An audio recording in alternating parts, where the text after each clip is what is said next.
በጣም የማስጠነቅቅህ ነገር ቢኖረኝ አደራ ልጄ፣ ሰፈር ከሄድክ በኋላ ሀገር ለሀገር ሰደቃና ብር እያሳደዱ ከሚዞሩ ደረሳዎች ነን ባይ ማሾች ጋር እንዳትቀላቀል፣ ገንዘብ እንዳትለምድ፣ ቂራአት አድርገህ ስትመገብ እስከምጠግብ ድረስ እንዳትበላ፣ እንቅልፍም አታብዛ። አሰላሙ አሌይኩም ወራህመቱላሂ ወበረካቱሁ። ውድና የተከበራችሁ የቻናሌ ቤተሰቦች ሁላችሁንም ሰላም ብያለሁ። አሳዛኝ እውነተኛ ታሪክ የህይወት መስቀልቅል ክፍል 2 ጸሐፊ አሚር ሰዒድ። ትንሹ ወንድሜ ደግሞ ከ5ኛ ክፍል ትምህርት ቤቱ አቋርጦ ወደ ሌላ ገጠራማ አካባቢ ቂርአት ተላከ። ትንሹ ወንድሜ ሊሄድ ሲል አባዬ ሆዳቸው እየባባ ጸጉሩን እያሻሹ ግንባሩን ሳሙት። አብሽር፣ አንተ ከሁሉም ትበልጣለህ። የአላህን ቃል የያዘ ከሁሉም በላጭ ነው። እዚሁ እኔ ጋር ብትቀራ ትቀብጣለህ ብዬ ነው። እኔም አባት ድሮ ስቀራ ሌላ ቦታ ሰፈር ወጥቼ ነው። ልክ እንዴ አያትህ እኔን በወራት እየመጡ እንደሚዘይሩኝ እኔም አንተን እየመጣሁ አያሃለሁ ልጄ። በጣም የማስጠነቅቅህ ነገር ቢኖረኝ አደራ ልጄ፣ ሰፈር ከሄድክ በኋላ ሀገር ለሀገር ሰደቃና ብር እያሳደዱ ከሚዞሩ ደረሳዎች ነን ባይማሾች ጋር እንዳትቀላቀል፣ ገንዘብ እንዳትለምድ፣ ቀሪአ አድርገህ ስትመገብ እስከምጠግብ ድረስ እንዳትበላ፣ እንቅልፍም አታብዛ፣ ልጅነትህ እንዳያሞኝህ። አልኢልሙ ፈሲገር ከነቀሽ አልሀጀር፣ አልኢልሙ ፈልከብር ከነቀሽ አልማዕ። በልጅነት መማር ድንጋይ ላይ እንደ መቅረጽ ነው። ትልቅ ሆነው መማር ደግሞ ውሃ ላይ እንደ መጻፍ ነው ብለው ብዙ ምክር መከሩት። ወንድሜም መርሃባ አባቴ ብሎ እናታችንን እኔንም ተሰናብቶ ወደ ቂርአት ከሌላ ሰው ጋር እንዳደርሱት ላኩት። እኔን ደግሞ ወደፊት መስከረም ሲደርስ 8ኛ ክፍል ሀርቡ ከተማ ቤት ተከራይቼ እንድማር አመቻቹልኝ። የማይደርስ የለም። አደይ አበባ በአረንጓዴ ሳሮች እልፍ እልፍ እያለ የመስከረም ወር መግባቱን አበሰረን። ሀርቡ መጥቼ ትምህርት ተመዘገብኩኝ። ብቻዬን አይደለሁም ነበር። ልክ እንደኔ ከገጠር ለትምህርት መጥተው ከሚማሩ ልጆች ጋር ተዳልበን በጋራ መኖሪያ ቤት ተከራየን። ለምግብነት የምንጠቀመው ስንቅ አንዳንዴ እህሎችና እናቴ ደግሞ የበሱ እህል አዘጋጅታ ከገጠር ወደ ሀርቡ የሚመጣ ሰው ይዞልኝ ይመጣል። የገጠር ልጅ ስለሆንኩ ራሴ ምግብ እያበሰልኩ ስቸኩል ደግሞ ሻሜቴን እየበጠበቅኩ እጠጣለሁ ወይም በሱ አድርጌ እጠቀማለሁ። ይሄን አመት የሀርቡ ሰው እስከምላመዳቸውና ከተማውን መውጫ መግቢያውን እስከማውቀው ድረስ አንገቴን አቀርቅሬ የሚሄድ ሰውን ቀጥ ብዬ የማላይ ልጅ ሆንኩኝ። በሳምንት ወይም በ15 ቀን ልዩነት ቤተሰብ ጋር እየሄድኩ እናትና አባቴን ዘይሬ እመለሳለሁ። አጠቃላይ ቤተሰቡ ዘመድ አዝማዱ ጋር የምንገናኘው ደግሞ በአመት 2 ጊዜ በኢደል ፈጠሪና በኢደል አድሃ ነው። ቅዳሜና እሁድ ሲደርስ ምን ነው ቶሎ ሰኞ በደረሰ ቅዳሜና እሁድ ባልኖረ ብዬ እጓጓለሁኝ። ከሰኞ እስከ ጁምአ የሚናፍቀኝ ሀርቡ ትምህርት ቤት በእረፍት ሰዓት ካሊድና ኡስማን የሚባሉ ልጆች የሚያደርጉት ልብ የሚነካ ዳዕዋ ለማዳመጥ ነው። ቅዳሜና እሁድ ሲሆን እነዚህ 2 ልጆች እንዴት እንደሚናፍቁኝ። ካሊድ ጠይም ሆኖ ቅንድቡ ግጥም ያለ ከማንም ጋር ይግባባል። የሚገርመኝ ክርስቲያኖችን ሳይቀር ሙስሊሞች እየመሰሉት አሰላሙ አሌይኩም የሚል ልጅ ነው። ኡስማን ደግሞ እንደኔ ቀይ ነው። ታዲያ በእረፍት ሰዓት የነሱ ዳዕዋ ለመስማት ልክ ሲደወል ተማሪዎቹ የመስገጃ ቦታውን ቀድመው ይሞሉታል። የመስገጃ ቦታውን ቢሆን እነዚህ 2 ልጆች ናቸው እንዲሰጠን ያደረጉት። ከመምህራን ጋር እየተጣሉ በሰላት ሰዓት አውቀው ርዕሰ መምህሩ ቢሮ ፊት ለፊት እየሰገዱ ማስጠንቀቂያ እየተሰጣቸው ወላጅ አስመጧቸው።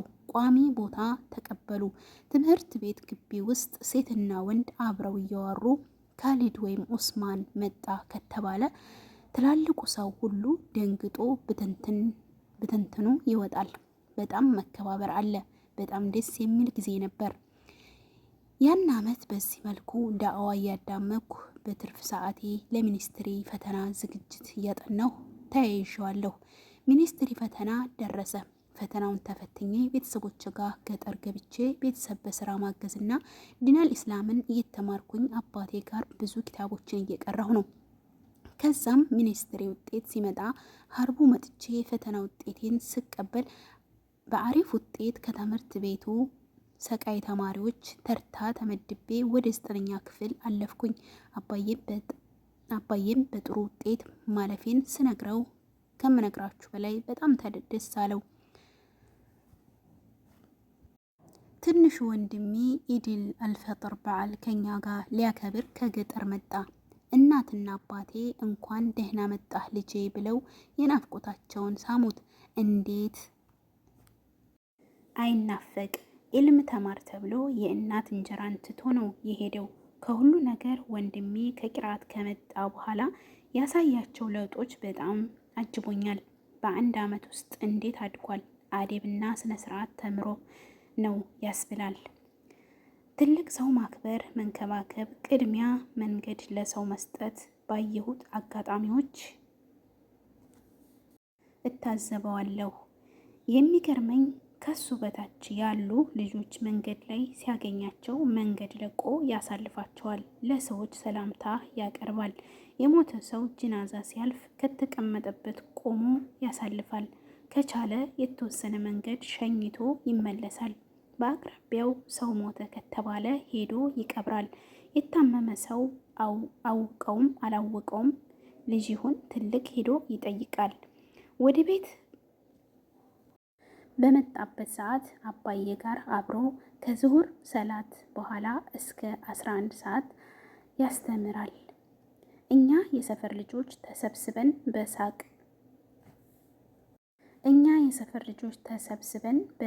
ስናስካካ፣ ስንቀልድ፣ ስንደባደብ፣ ስንሯሯጥ እሱ ፈገግ ብቻ ነው የሚለው።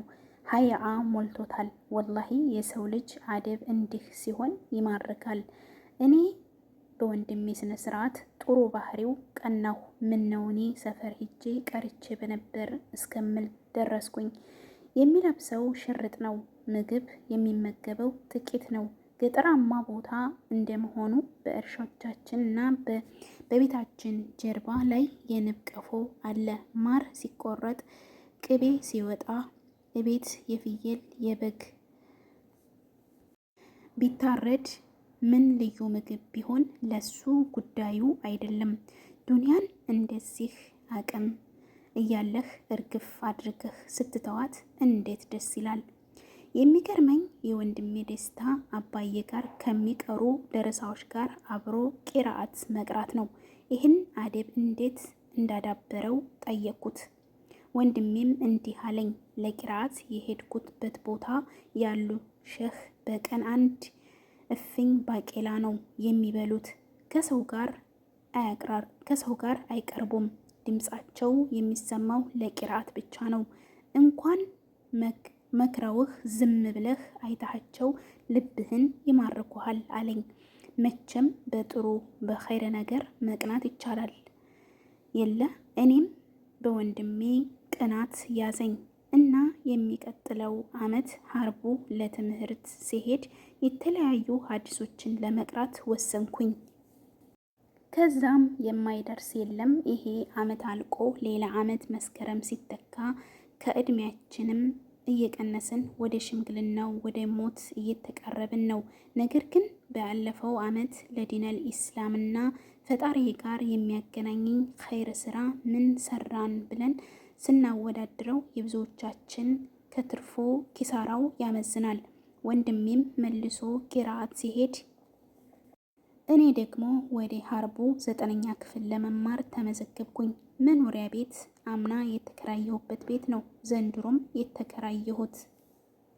2 ወር ሙሉ ተነፋፍቀን የነበርነው የክፍል ጓደኞቼ ሁሉም መስከረም ሲጠባ በናፍቆት ተገናኘን። ትምህርት ተምሮ ሚኒስትሪ ተፈትኖ መውደቅ የለም የተባለ ይመስል ከጥቂት ተማሪዎች በስተቀር አብዛኛዎቹ ሚኒስትሪን አልፈዋል። 9ኛ ክፍል መደበኛው ትምህርት ተጀመረ። ውድና የተከበራችሁ የቻናሌ ቤተሰቦች የህይወት ምስቅልቅል አሳዛኝ ታሪክ አሁንም ቀጣይ ክፍል አለው። ላይክ፣ ሼር፣ ሰብስክራይብ ያደረጋችሁ አበረታቱኝ። የምታበረታቱኝ ደግሞ ምስጋናዬ ከልብ ነው። እውነት ለመናገር ብዙ የምንወስደው ትምህርት አለ ከዚህ ታሪክ። ዳግመኛ እስከምንገናኝ ወሰላሙ አለይኩም።